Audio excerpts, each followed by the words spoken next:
मोला सुरी के तैरसता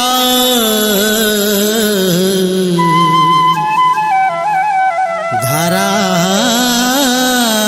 दे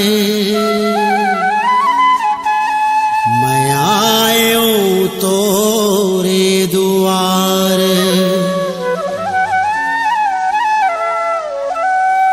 तैहा ज्ञान के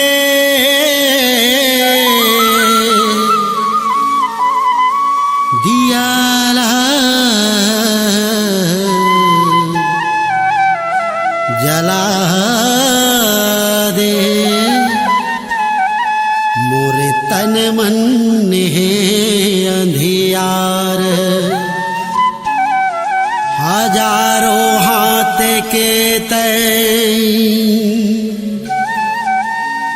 छैहा दे दे तोर चरण के गंगा कुंड में स्वामी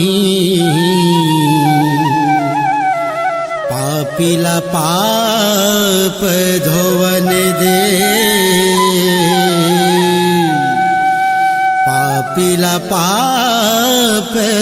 धोवन दे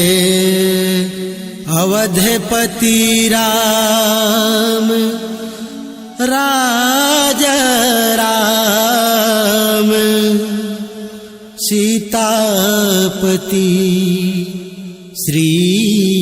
राम भरत प्रिय राम की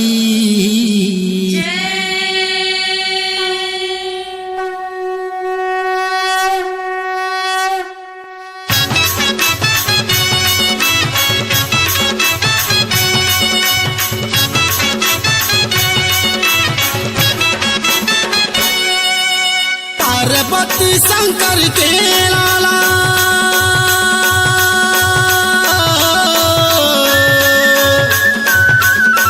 पार्वती शंकर के लाला श्री गणेश महाराज